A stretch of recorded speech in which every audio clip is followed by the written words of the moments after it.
एक उंगली किसी कार के ढक्कन या गेट के नीचे आए, कितनी अच्छी लगती है।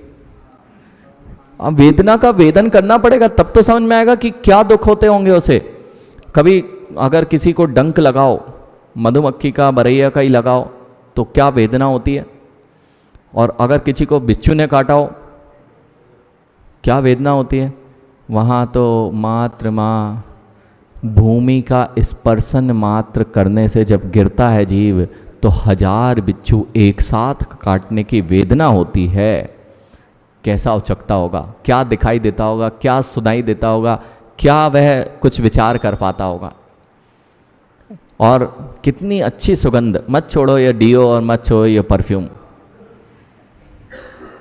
दिखाना है ना। यानी क्या सुगंध होती है, क्या सुगंध होती है उस नरक की भूमि की।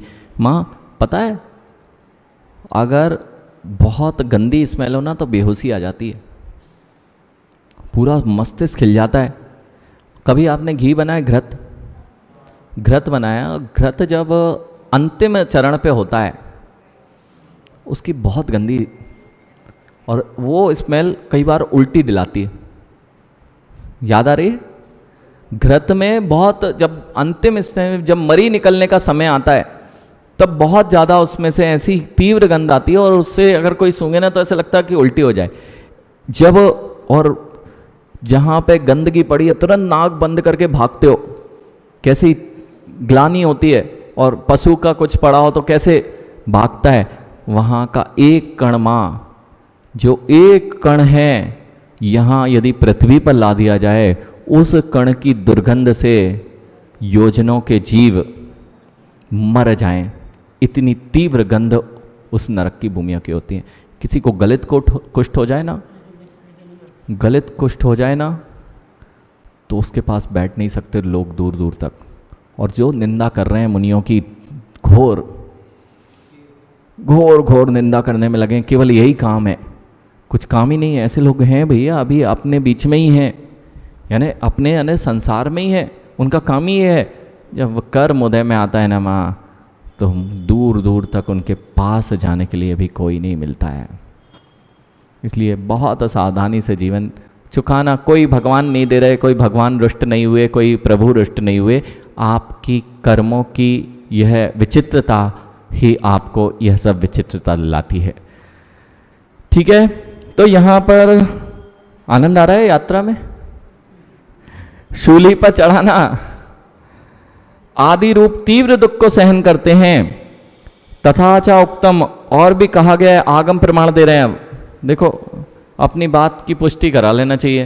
पुष्टि नहीं कराओगे तो ये कैसे जाना। तो कह रहे भैया देख लो, आगम में भी ऐसे ही लिखा है, सिद्धांत जो होते हैं उनमें भी ऐसे ही लिखा है।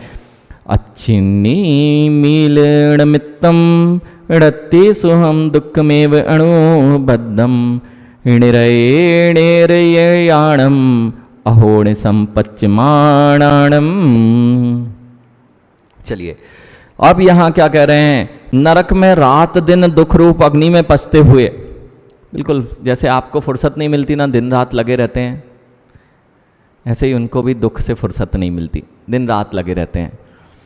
नारकियों के नेत्रों में टिमकार मात्र भी सुख नहीं है। कितना सुख, ऐसे हमें तो बिल्कुल समय ही नहीं मिलता। महाराज जी सुबह से लगे रहते हैं, जैसे आपको समय नहीं मिलता, बिल्कुल आपको वहाँ भी समय नहीं मिलेगा चैन से बैठने का, बिल्कुल लगा ही रहेगा कोई। टिमकार मात्र भी मिनिमम 10,000 वर्ष तो, हाँ ज्ञानी 10,000 वर्ष तो बिना सोए निकालना है मिनिमम। और कष्ट में, जैसे किसी को, यानी ऋषभ, जब आप अस्पताल जाते हो और जो जीव पीड़ा में होते हैं, कैंसर जैसे आदि पीड़ा में हो, अथवा किसी को जरूर जाना चाहिए। अगर वैराग्य नहीं आ रहा है तो एक बार अग्नि वार्ड में जाके देखना चाहिए। अग्नि वार्ड में देखो, अभी ऐसी पीड़ा हो रही, वो कितना पीड़ित होता होगा। ये तो सामान्य अग्नि है, वहाँ की अग्नि तो देख लो। यानी ना तो सो सकता है वह, ना बैठ सकता है, ना उठ सकता है, ना खड़ा हो सकता है। पड़ा हुआ है। अग्नि, जिसको शरीर जल जाता है, क्या वेदना होती होगी। एक भी समय नींद आती होगी क्या? आ सकती है क्या? संभव ही नहीं है। ऐसी पीड़ा वे नारकी जीव दिन रात, टिमकार मात्र भी उनके पास में ये चीज़ नहीं होती जो वह इस चैन से जी पाए, किंतु सदा दुखी लगा रहता है, हमेशा उनको दुखी लगा रहता है। प्रथम पृथ्वी त्रय पर्यंत मसरो दीर्तम चेती। आहा, जिनका काम है इनकी उनको चुकाओ, उनकी इनको लगाओ। वे जीव वहाँ भी यही करते मिलते हैं। अगर कुछ अच्छे करने से भवनवासी में जब आयु बंध के काल में पहुँच तो गए, और वे वहाँ जाके असुर जाति के देव को, जिनको इधर की उधर, उधर की इधर करने का बड़ा शौक है, वे वहाँ जाके भी जीवों को इधर की उधर करते हैं। वे तीसरे नरक तक असुर जाति के देवों द्वारा दिया गया दुख, एक दूसरे को, हाँ, जितने लोग कान के कच्चे होते हैं ना, इनकी सुनी उनको कुछ कह दिया, वे सारे वहाँ भी इसी तरह के काम करते हैं, एक दूसरे को कष्ट। पहले विचार तो कर लें कि किसी की सुनिए वह ऐसा है और बस हम शुरू हो गए। आवश्यकता नहीं है वह वैसा हो, उसका दुश्मन था वो तो ऐसे ही बोलेगा। आपके दुश्मन है तो आपके बारे में वह दूसरे के कान भरता है, ऐसे ही दूसरे जाके आपके बारे में कान भरते हैं, आप दोनों लड़ने तैयार हो जाते हो। उत्तम क्षमा, अरे ठीक है ना, कोई बात नहीं, वह होगा ऐसा, मेरे को क्या लेना देना, वो जीवन में क्या कर रहा है मेरे को क्या लेना देना। मैं जहाँ दूसरे में इंटरफियर करता हूँ, मैं जब दूसरे के कार्यों में छेड़खानी करना चालू कर देता हूँ, तो यह जीव के परिणाम उसके कर्म बंध का कारण बनते हैं। और यदि असुर जाति के देवों में उत्पन्न हुआ तो बड़ा मज़ा आता है। कई लोगों को फाइटिंग के गेम खेलने में, बच्चों को बड़ा मज़ा आ रहा है एक दूसरे को तीतर लड़वाने में। ये सब वही अगर देव भी बन गए तो वहाँ पे लड़ाने में, उनका काम ये लड़ाने। जैसे अभी ऐसे ऐसे विदेशों में गेम होते हैं, वो भैंसे को दौड़ाते हैं, और जब तक वो भैंसे और बुल फाइटिंग होती है, आप लोग देखोगे, जापान में नहीं, और ये स्पेन में एक उत्सव मनाया जाता है, और जब तक उस बैल को मार नहीं देते वे लोग, बैल को बिचकाने के लिए उसके पीठ पर भाले, उसके पीठ पर तलवारें, ऐसा मारा जाता है और उनसे लड़ा जाता है उनको जीतने के लिए। और वह बिचकता है, जब बैल को कुछ छेड़ दिया जाए तो ऐसे ऐसे क्रूर परिणामी देश हैं, और उसे उत्सव की तरह मनाते हैं। अगर आप देख लोगे ना स्पेन की वो बुल फाइटिंग, वो सामने सामने कुछ लेके और उस पर मार दिया, अब वो गुस्से में आता है, वो लड़ना है उससे, या तो तुम मरो या उसको गुस्सा दिलाना है ना आपको। ऐसे कार्य अभी वर्तमान में दिखाई दे रहे हैं। इन सब जीवों की कोई अच्छी गति नहीं है। क्यों हम दूसरों से प्रभावित होते हैं? ये सब ऐसे ही पूरा जगत में थोड़ा बहुत, यहाँ भारत की भूमि में थोड़ा बहुत धर्म बचा है, बाकी तो सारे क्रूर ही क्रूर दिख रहे हैं। बिल्कुल सत्य है। भारत की भूमि के अतिरिक्त कहीं भी चले जाओ, पूरे विश्व में घूम के आ जाओ, ये ऐसी भावनाएं ही नहीं है। कहीं कुछ नियोग से भारत की भूमि में आ गए, उसमें भी कितने लोग बचे हैं जो ये भावनाओं को भा पा रहे हैं। जैन कुलों में ही अब हम उनको ही छोड़ के चल बैठे हैं। अब कहें कि क्यों भारत में ही अच्छा कुछ होगा, क्यों भारत में ही मुनि साधु होते हैं, क्यों दिगंबर मुनि ही मोक्ष जाते हैं। अब बचो इन परिणामों से। अगर कोई बच पाए तो वह भी जाने का अधिकारी है। इसलिए मलेच्छ, जय कुमार जी, मलेच्छ, कर्म मलेच्छ, कर्म मलेच्छ रूप से वह प्रवृत्ति करते हैं।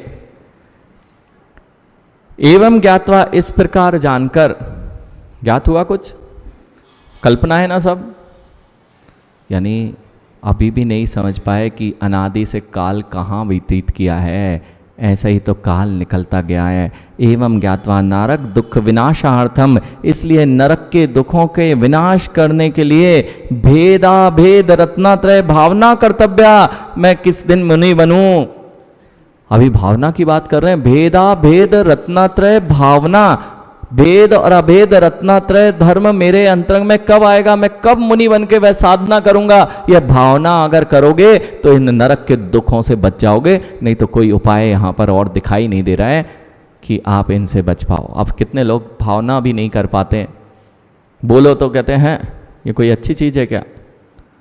बेटा ऋषभ, दुखों से बचना है तो पाप का ही अर्जन हो रहा है और उसका फल दुख होता है। कम से कम दुख नहीं मिलेंगे यदि सम्यक दर्शन देव शास्त्र गुरु के अतिरिक्त मेरी श्रद्धा कहीं भी जाती है। मेरे साथ में बहुत दुखों का पहाड़ अभी साथ में लगा हुआ है। फिर ये कह रहे हैं मेरे को लगता ही नहीं है कि मैं मंदिर आऊँ, मेरे को लगता ही नहीं मैं गुरु के पास जाऊँ। तो गुरु बनने की तो बहुत बात की दूरी है। इसलिए सम्यक दर्शन ज्ञान चारित्र की जो भावना है, ये भाना, इसका अर्थ क्या है? सम्यक दर्शन हो जाए ऐसे नहीं।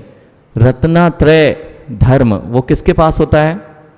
दिगंबर मुद्रा। इसलिए बेटा जिनको सामायिक करना हो, सबसे श्रेष्ठ सामायिक, सबसे उत्कृष्ट ध्यान यदि कोई करना हो तो रोज अपने जीवन में 1 मिनट विचार कर लिया करो कि मैं मुनि बन के बैठा हूं, मैं मुनि धर्म का पालन कर रहा हूं। नरक से बच जाओगे, पक्की बात है, क्योंकि यहां लिखा है ऐसी भावना करने वाला जीव नरकों में नहीं जाएगा, क्योंकि उसके परिणाम अब क्रूरता के हो ही नहीं सकते, और होंगे तो वह भावना कर नहीं पाएगा।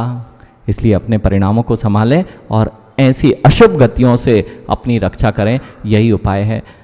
संक्षेपणा अधोलोक व्याख्यानम ज्ञातव्यम। बहुत बढ़िया, ये यात्रा आज अंतिम पड़ाव पे थी। हम लोग अब थोड़ी अच्छी जगह पे पहुंचेंगे, बदबू आना बंद हो जाएगी। लेकिन अभी त्रियक लोक की यात्रा करेंगे, उसके बाद ऊपर की भी बताएंगे। लेकिन ऊपर जाने के लिए दम ज़्यादा चाहिए, नीचे जाने के लिए मेहनत नहीं लगती। पानी को नीचे बहना बहुत आसान होता है, ऊपर ले जाना बहुत कठिन होता है। अभी हम बीच वाली स्थिति में हैं। अब देख लें कुछ तैयारी ऊपर ले जाने की है कि नीचे की ही चल रही है, इस बात को यहाँ पर जानेंगे। पुनः अपन त्रियक लोक, फिर आगे त्रियक लोक के बहुत व्याख्यान सुनने के बाद में ऊर्ध्वलोक का वर्णन आचार्य भगवान करेंगे, उसको भी जानेंगे। बोले महावीर भगवान की। हम सभी इस महानतम बृहद संग्रह नामक ग्रंथ की उस संवर भावना के अंतर्गत 12 भावनाओं को सुन रहे हैं, जिन 12 भावनाओं का चिंतन जीव ने आज तक वास्तविकता में नहीं किया। यह चिंतन जिस समय जीव के अंतरंग में होता है, वह कर्मों के संवर का कारण हुआ करता है। आज इस 12 भावनाओं के अंतर्गत लोक अनुप्रेक्षा में जब हमने अधो लोक का वर्णन पढ़ लिया था, आज आचार्य भगवान त्रियक लोक का कथन यहाँ पर करने जा रहे हैं। त्रियक लोक जहाँ पर मैं अभी विराजमान हूँ, ऐसा जो त्रियक लोक है उसमें मेरी स्थिति कहाँ है यह भी आप आज तक नहीं जाने, और इस संपूर्ण त्रियक लोक में क्या क्या है यह भी मैंने आज तक कभी ज्ञात नहीं किया। मैं बहुत सीमित क्षेत्रों को जानता हूँ। जितना भी अभी तक मैंने ज्ञान प्राप्त किया है विज्ञान के माध्यम से, वे बहुत ही सीमित है और अनेक अनेक क्षेत्र मेरी अभिज्ञान के विषय नहीं बने हैं। आज कुछ ऐसा ही विषय यहाँ पर हम समझने का प्रयास करेंगे कि इस त्रियक लोक में क्या क्या है। सबसे पहली चीज एक बार पुनः विचार कर लेते हैं। 3 लोक, 3 लोक में सबसे ऊपर से लेकर जब हम कटी स्थान अर्थात कमर तक आते थे, तो कमर में वह स्थान बहुत छोटा हो गया है। आपने 3 लोक का नक्शा देखा हुआ है। 3 लोक का जो नक्शा है वह जिन दर्शन की जिन दर्शन में ही आपको प्राप्त होता है, अन्यत्र प्राप्त नहीं होता। इसलिए जब भी आप वह 3 लोक का नक्शा देखते हैं तो आप कहते हैं यह जिन दर्शन का 3 लोक है उससे जिन दर्शन की पहचान के रूप में रखा गया है। नीचे 7 राजू प्रमाण था, ऊपर चढ़ते चढ़ते 7 राजू अर्थात मध्य तक जब आ गए थे तब वह 1 राजू हो गया था। आज वह 1 राजू में क्या क्या होता है इसका चर्चा यहाँ पर, इसका वर्णन मिलने वाला है। ऋषभ, पैर चौड़े करके खड़ा हुआ व्यक्ति, पैर चौड़े करके खड़ा हुआ व्यक्ति है, कमर पर हाथ है, पैर बहुत अच्छे से चौड़े हैं, ऐसा जो आकार बनता है वह लोक का जो सामने वाला भाग है वह दिखता है, जिसे आप फ्रंट एलिवेशन कहते हैं ना। लोक का फ्रंट एलिवेशन है, लेकिन फ्रंट एलिवेशन ही घर नहीं होता है। घर यदि मंदिर है, मंदिर के सामने इतना ही देखेगा तो गहराई भी थी, ऐसे ही उसकी जो गहराई थी वह 7 राजू थी। और राजू में हमने देखा था, राजू बहुत बड़ा प्रमाण हुआ करता है लंबाई का। दूरी को मापने के लिए जैसे प्रकाश वर्ष आदि की गणनाएं की जाती हैं, ऐसे ही रज्जु प्रमाण जो कहा गया है, राजू जो ये गणना की इकाई है, ये दूरी को नापने की, बहुत बड़ी बड़ी दूरियों को नापने की इकाई रज्जु है। अब 1 राजू कितना बड़ा होता है, इस बात को अभी यहाँ पर अपन जब पकड़ेंगे कि कितने बड़े क्षेत्र में यह राजू होता है। अब यहाँ चलते हैं। सबसे पहले अतः परम त्रियक लोक कथ्यते, अब इसके पश्चात में त्रियक लोक का कथन करते हैं। जम्बो दीप आदि शुभ नामनो दीपा, लवणोदादि शुभ नामना समुद्रास, द्विगुण द्विगुण विस्तारेण पूर्वम पूर्वम परिवेष्टेण वृत्ताकारा स्वयंभू रमण पर्यंतास्त्रियक विस्तारेण विस्तीर्ण तिष्ठन्ति यतः स्तेन कारणेन त्रियक लोको भण्यते मध्यलोकस्य। मध्यलोक कहो, त्रियक लोक कहो, ये दोनों चीजें एक ही बात हैं। ऊपर का भाग, इससे ऊपर का भाग ऊर्ध्वलोक, इससे नीचे का भाग अधोलोक, और मध्यलोक जिसका वर्णन यहाँ आचार्य भगवान कह रहे हैं। तो सबसे पहले कहा जम्बूद्वीप, आपने यह बात तो सबने स्वीकार की है, अन्य दर्शनों में जम्बूद्वीप की वर्णन मिलता है, जम्बूद्वीप का वर्णन मिलता है, और कुछ द्वीपों का भी वर्णन मिल जाता है, लेकिन जितना विस्तृत वर्णन जिन आगम में है अन्यत्र कहीं नहीं मिलेगा। जिन आगम में जो 1 राजू प्रमाण है, आज केवल मात्र उसी की बात होनी है। अब देखिए 1 राजू में सबसे मध्य में थाली, देखिए थाली, थाली के आकार का जम्बूद्वीप है। किस आकार का? यानी कि आपकी पृथ्वी जो आपने विज्ञान में जानी है ऐसी पृथ्वी नहीं है।